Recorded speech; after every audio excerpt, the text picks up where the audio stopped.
Muy buenas noches, queridos hermanos. Nos reunimos nuevamente como iglesia para estudiar juntos la palabra del Señor. En esta oportunidad, tal como lo hemos anunciado, vamos a hacer una especie de resumen, de recapitulación sobre nuestro estudio respecto de el cristiano y la mayordomía. Así que vamos a través de este repaso tratar de refrescar las verdades más importantes sobre este relevante tema. Vamos a orar al Señor para que Él nos guíe. Querido Dios, en esta oportunidad nos acercamos a ti para rogar tu bendición sobre nuestras mentes, sobre nuestros corazones. Abre los ojos de nuestro entendimiento y ayúdanos a comprender las verdades respecto a nuestra responsabilidad como administradores cristianos. Dame a mí la capacidad de poder explicar y de interpretar correctamente tu palabra. Lo rogamos en el nombre del Señor Jesús. Amén. Bueno, lo primero que hemos visto en estas 7 semanas fue que el Señor es el dueño absolutamente de todo. Nos dice Primero Crónicas, capítulo número 29, verso número 11, tuya es, oh Jehová, la magnificencia, dice David, y el poder, la gloria, la victoria y el honor, porque todas las cosas que están en los cielos y en la tierra son tuyas. Tuyo, oh Jehová, es el reino, tú eres excelso sobre todo. Así que dice aquí de forma terminante, todas las cosas que están en los cielos y en la tierra son tuyas.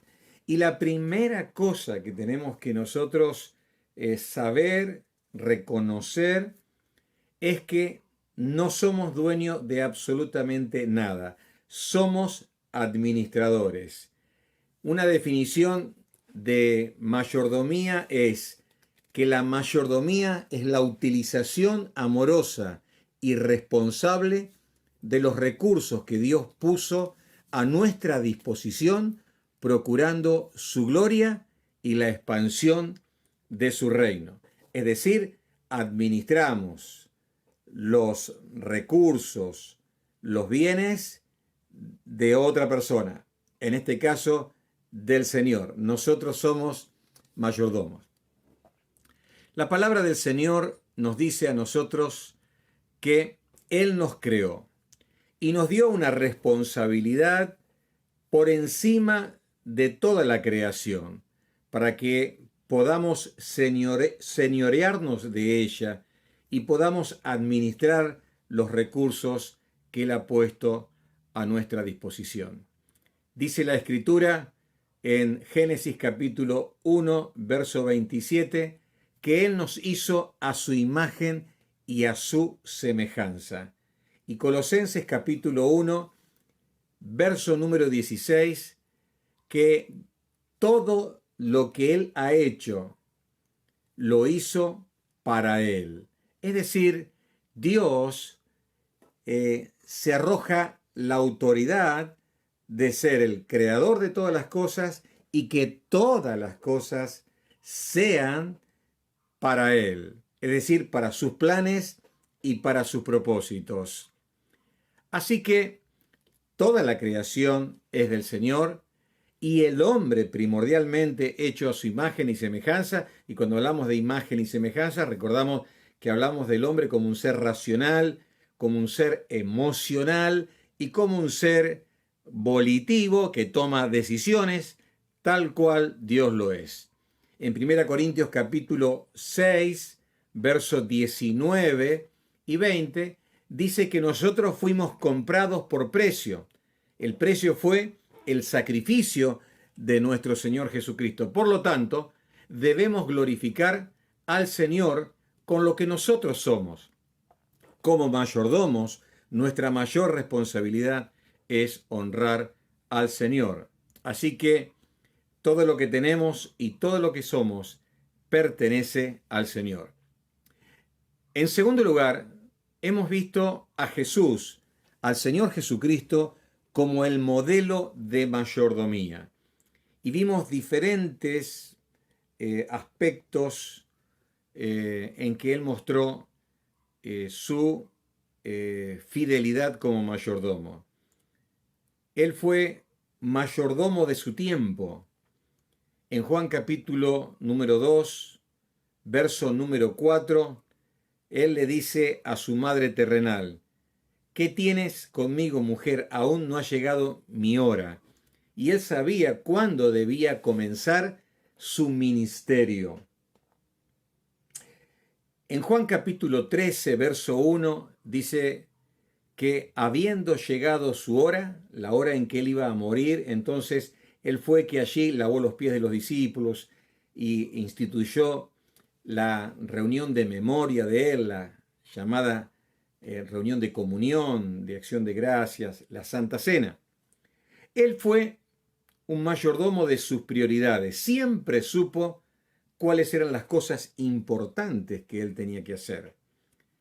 En Juan capítulo 4, verso número 4, Él vio que era necesario pasar por Samaria porque había una mujer, y detrás de esta mujer, en la ciudad de Sicar, muchísima gente que iba a abrazar la fe. En capítulo 6 de Juan, verso número 15, la gente lo quería hacer rey, pero Él no quiso, porque su propósito realmente no era venir a reinar en su primera venida terrenalmente, sino iba a ser el siervo sufriente que iba a morir en la cruz, para luego sí cumplir las profecías de que Él iba a recibir el reino como herencia, como dice el Salmo número 2, en el futuro. En tercer lugar, como mayordomo, le dio un lugar importante también a los discípulos. Dice Marcos capítulo 3, verso 14, que estableció a 12 para que estuviesen con Él y para enviarlos a predicar. Él administró la enseñanza. Les di tu palabra, dice en Juan capítulo 17, verso número 7. Él les enseñó, y las cosas que no les enseñó, Él les dijo que el Espíritu Santo los guiaría a toda verdad. Él también fue un mayordomo en la relación con su padre. Dice Marcos 1:35 que levantándose muy de mañana, siendo aún muy oscuro, salía y se iba a un lugar desierto para orar y consultar a su padre. Y fue un mayordomo también, en sexto lugar, del poder milagroso del Señor. Hechos 10:38 dice que Él anduvo haciendo bienes y sanando a todos los oprimidos del diablo. Él fue el ejemplo de mayordomía perfecta. En tercer lugar, hemos visto la mayordomía de nuestro ser. Y cuando vimos este tema lo dividimos en dos partes. La primera parte para tocar dos ítems. Dentro de estos dos ítems estaba la mayordomía de nuestra lengua, y allí fue que leímos en Santiago, capítulo número 3, verso número 2 al 5, que nos decía: porque todos ofendemos muchas veces, si alguno no ofende en palabra, este es varón perfecto, capaz también de refrenar todo el cuerpo. Y aquí nosotros ponemos frenos en la boca de los caballos para que nos obedezcan, y dirigimos así todo su cuerpo. Mirad también las naves, aunque tan grandes y llevadas por impetuosos vientos, son gobernadas con un muy pequeño timón, por donde el que las gobierna quiere. Así también la lengua es un miembro pequeño, pero se jacta de grandes cosas. Y aquí cuán grande bosque enciende un pequeño fuego. Y la lengua es un fuego, un mundo de maldad. Dice Santiago: la lengua está puesta entre nuestros miembros y contamina todo el cuerpo, e inflama la rueda de la creación, y ella misma es inflamada por el infierno. Y también otras cosas que dice el verso número 7. Todos los animales han sido domados, pero dice, ningún hombre puede domar, en el verso número 8, la lengua, que es un mal que no puede ser refrenado, llena de veneno mortal. Con ella bendecimos al Padre y Dios, y con ella maldecimos a los hombres que están hechos a semejanza de Dios. De una misma boca proceden bendición y maldición. Hermanos míos, esto no debe ser así. ¿Acaso alguna fuente hecha por una misma abertura, agua dulce y amarga? Bueno, tenemos la responsabilidad de vigilar. Por eso dice el Salmo, pon guarda a la puerta de mis labios. Tener cuidado de todo lo que sale de nuestra boca, porque también vimos que somos responsables delante del Señor de todo lo que decimos. Que los dichos de mi boca, dice el Salmo 19, y la meditación de mi corazón sean todos en loor a ti, oh Señor. Vimos también dentro de la mayordomía de nuestro ser, en esa primera parte, la mayordomía de nuestro corazón. Y Proverbios 4:23 nos dice, sobre toda cosa guardada, guarda tu corazón, porque de él mana la vida. Vimos que nuestro corazón es engañoso, así nos dice Jeremías 17:9, y nosotros mismos desconocemos muchas de las reacciones y comportamientos de nuestro corazón, y muchas veces nos justificamos para no aceptar que algo hicimos bien, que algo hicimos mal.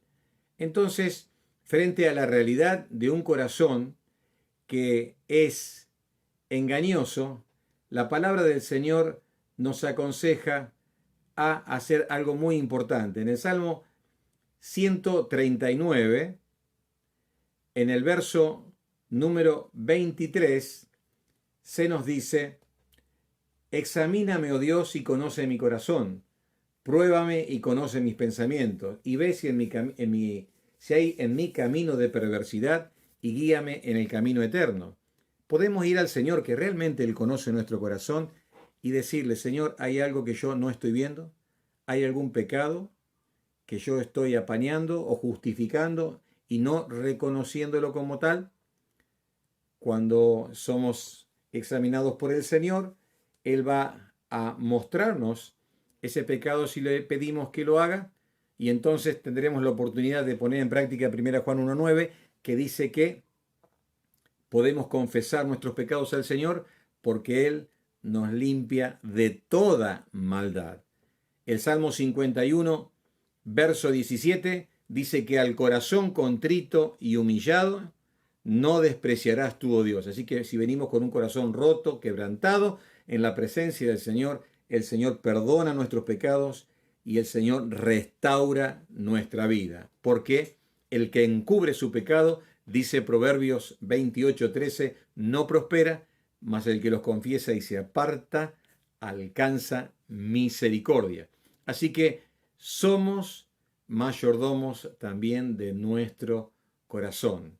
Y tenemos que abrir nuestro corazón y decir, Señor, hay algo que debo sacar que está contaminando mi vida.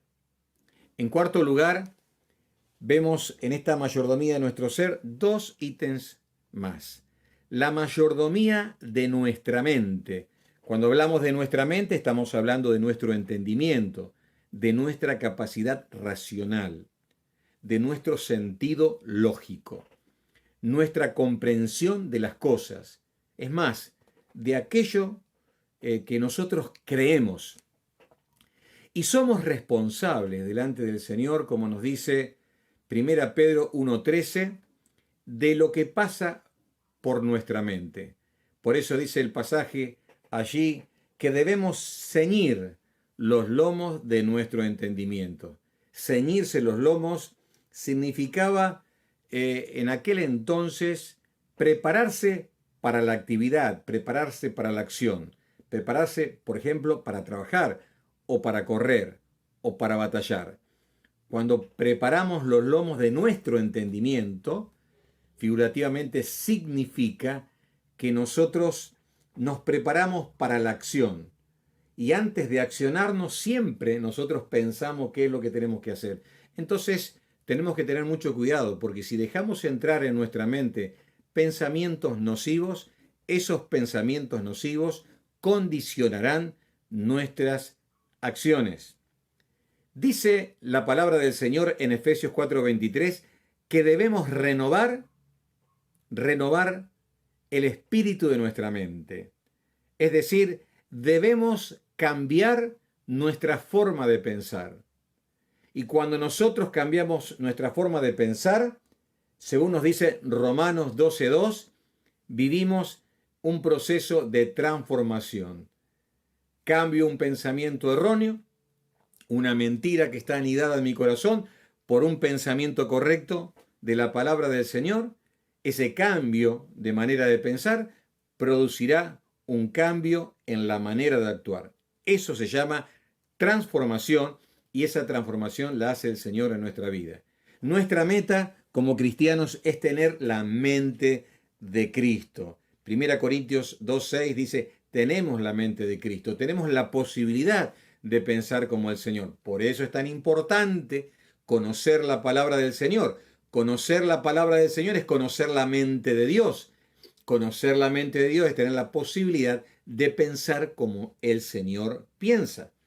Si eso realmente sucede, entonces experimentamos el propósito más grande que Dios tiene referente a nuestra vida. Como nos dice 2 Corintios 3:18, es ser hechos a la imagen y a la semejanza del Señor Jesucristo. Recordamos que Dios nos hizo su imagen y semejanza y el pecado nos desfiguró espiritualmente.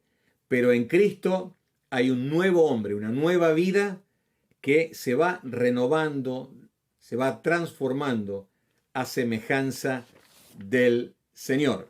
Así que de esta forma nuestra mente debe ir cambiando y renovándose para que esta transformación pueda ser real en cada una de nuestras vidas. En segundo lugar, en esto de la mayordomía del ser, hemos visto la mayordomía de nuestro cuerpo. Dijimos que nuestro cuerpo es del Señor, como nos dice el Salmo 119:73 en su primera parte.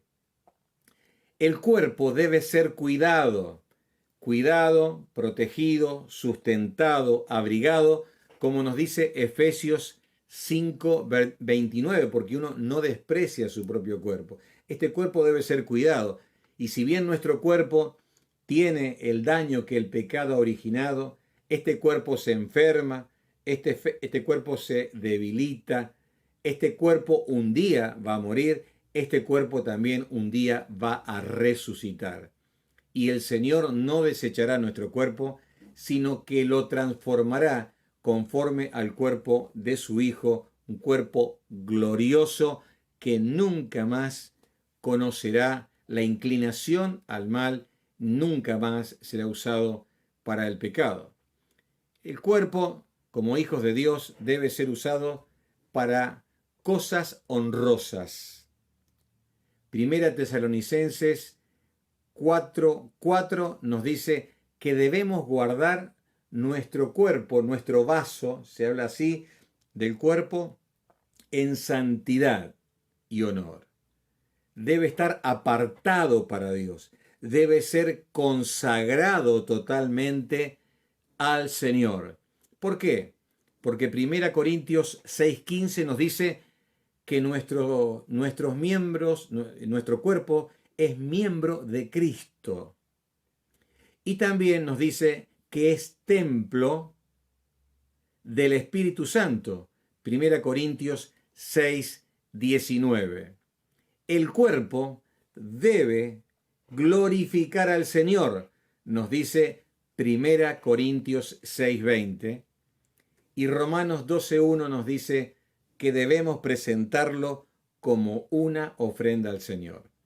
Este cuerpo que el Señor nos ha dado debe ser cuidado para que sus energías y su salud sean usadas para la causa de Cristo. Tenemos el honor de que Dios mismo viva en nuestros cuerpos y nuestro cuerpo sea templo del Espíritu Santo. Así que consagremos, dediquemos en ofrenda nuestro cuerpo, como nos dice la Sagrada Escritura. En quinto lugar, hemos visto la mayordomía del tiempo.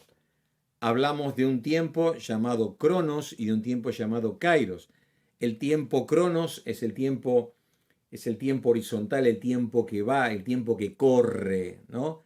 El Kairos son tiempos dentro de ese tiempo que corre. Son oportunidades, momentos específicos y especiales, tiempos apartados que uno tiene para hacer determinadas cosas que son vitales e importantes. Y uno tiene que saber aprovechar esos tiempos.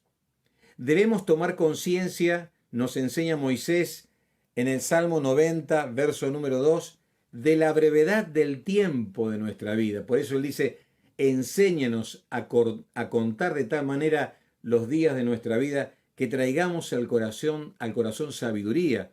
Y esto lo está diciendo una persona de más de 80 años.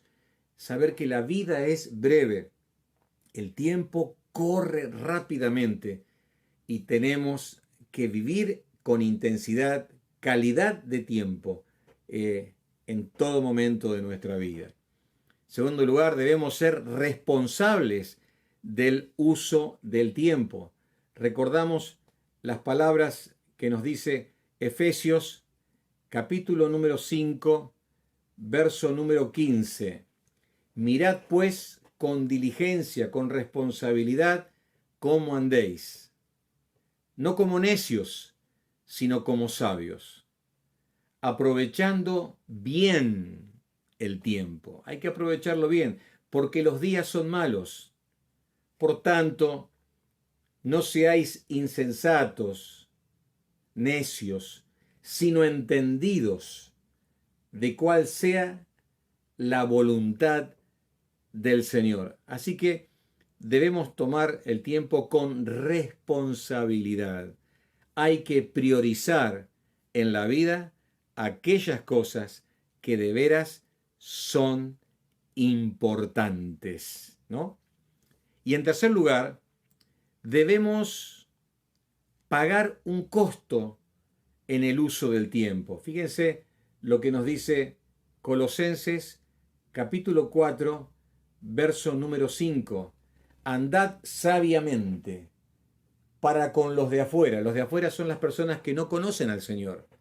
Redimiendo, se puede traducir comprando el tiempo. Y la idea de redimir el tiempo, comprar el tiempo, tiene la idea de un costo. Si yo voy a hacer determinadas cosas, significa también que otras no voy a hacer. No puedo hacer todo, pero voy a hacer aquellas cosas que yo entiendo que son la voluntad del Señor para mi vida y son beneficiosas para mí y para mi entorno. Y si tengo que pagar un precio, un sacrificio, un esfuerzo para hacerla, como puede ser estudiar, capacitarme, como puede ser servir sacrificialmente al Señor, lo debo hacer.